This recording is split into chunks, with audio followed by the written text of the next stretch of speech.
This mysterious tale begins with John Bell, a farmer from North Carolina who moved with his family to a 320-acre northern Robertson County farm in 1804. For more than a decade, the Bell family lived in peace until strange events started occurring around their farm and their home in the summer of 1817. They began to see these strange-looking animals and heard these knocking sounds on the door and walls in the middle of the night. Other disturbing sounds included these rats that were gnawing at the bedposts and these chains that would be dragging out through their home. Not to mention the stones that were thrown or felt like it was dropping on the floor, and also these gulping and choking sounds. Welcome back to Mystery Files, and thank you for giving me your time to allow you to tell these enigmatic stories. So please take 1 second to hit the like button and subscribe if you haven't already. And make sure to find the hidden clue and put what it is with the timestamp in the comments to be entered into the giveaway.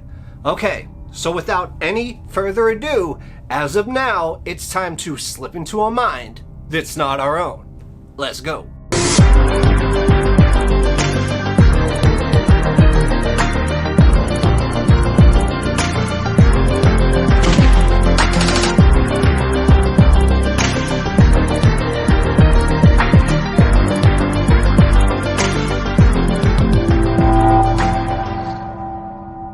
The shadows grew long as dusk settled over the Bell family farm in rural Tennessee, a foreboding stillness permeating the homestead, broken only by the occasional creak of a floorboard. John Bell sat upright in bed, straining his ears against the silence. Ever since that fateful summer 7 years prior, a nameless dread had clung onto this place. And it began slowly at first. It was just faint whispers and phantom footsteps in the night. And the Bell children would whimper of unseen hands tugging at their bedsheets. But over the months and then the years, the manifestations intensified. Unholy mutterings echoed from empty rooms. Stones and sticks would rain down as if being hurled by an invisible assailant. And poor young Betsy, she bore the brunt of these attacks. Her family just had to watch helpless as angry welts appeared on her skin, dealt by a spectral hand. And when their neighbor, James Johnson, witnessed Betsy battered and bruised, he turned accusing eyes on the girl. Perhaps she brought this on herself, he suggested. But how to explain those disembodied voices crackling that just filled the home? The heckling and mocking of the Bell family in the cruelest of ways. Even Johnson felt the sting of an unseen slap when he dared insult the lurking presence. And as John Bell sat awake that cold December night, he strained to separate mundane night sounds from those that were otherworldly. And a creak outside his bedroom made his blood run cold. So at that point he got up and he was gripping his shotgun tight. And John just stared wide-eyed into the darkness. And at that time, a shadow was crossing the room. So he fired, and the deafening crack of the gunshot pierced the silence, yet no intruder fell down. And then that morning, at dawn, the Bell family found John's body, cold and lifeless beside his discharged firearm. And that's when this phantom cackling returned in force, proclaiming gleefully that it had poisoned old John Bell in the middle of the night. For 7 years thereafter, the farm just lay there, haunted. And then, as sudden as it arrived, the presence just vanished.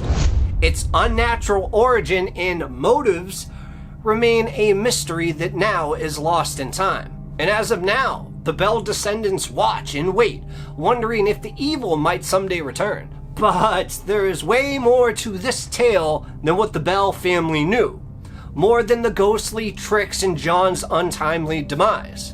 For not everything was as it seemed on that farm in Tennessee. It began with whispers amongst the Bell children, stories told in secret underneath these fort blankets that they would make.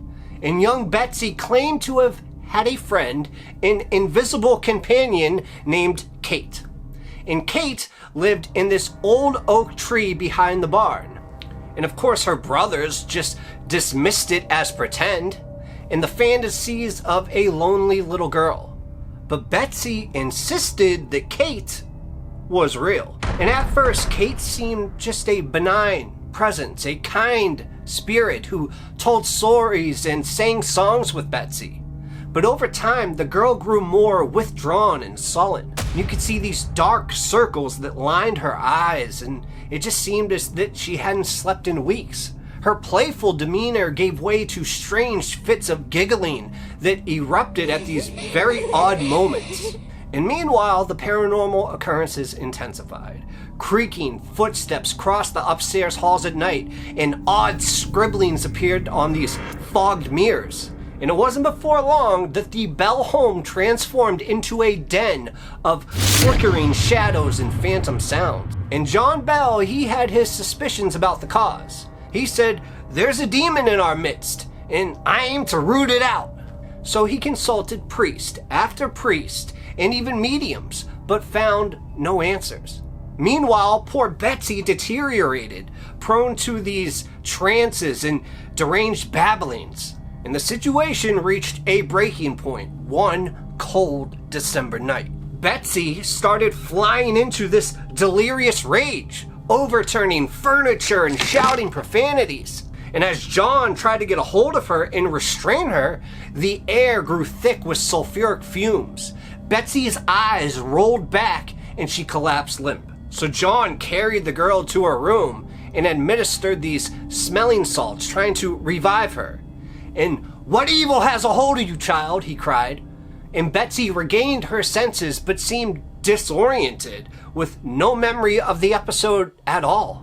Later that night, John sat awake, pondering all the recent events. Could Betsy really be possessed? Was she a conduit to whatever malevolent spirit plagued their home? And he was determined to get her help, perhaps sending her away to stay with relatives until she fully recovered.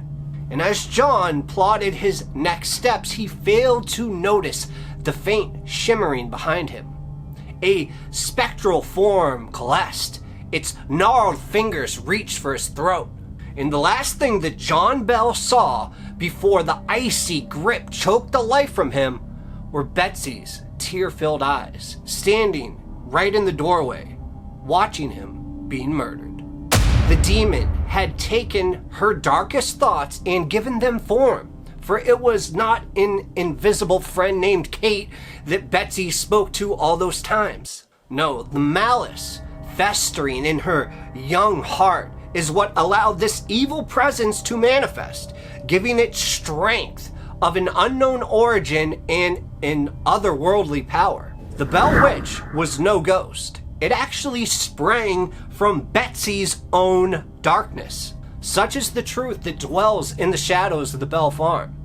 A secret too terrible for history to even recall. And of course, when it comes to the supernatural and the paranormal, nothing is fact but yet opinion and theories. So what do you think of the chilling tale of the Bell Witch? A haunted legend steeped in mystery with supernatural events. The eerie encounters of John Bell and his family with this malevolent entity, unearthing this spine-tingling history that continues to send shivers down the bravest of spines. Is this really the truest of mysteries? Or can it be easily explained? Let me know in the comments right now if you made it this far and what you think really happened on the Bell Witch farm.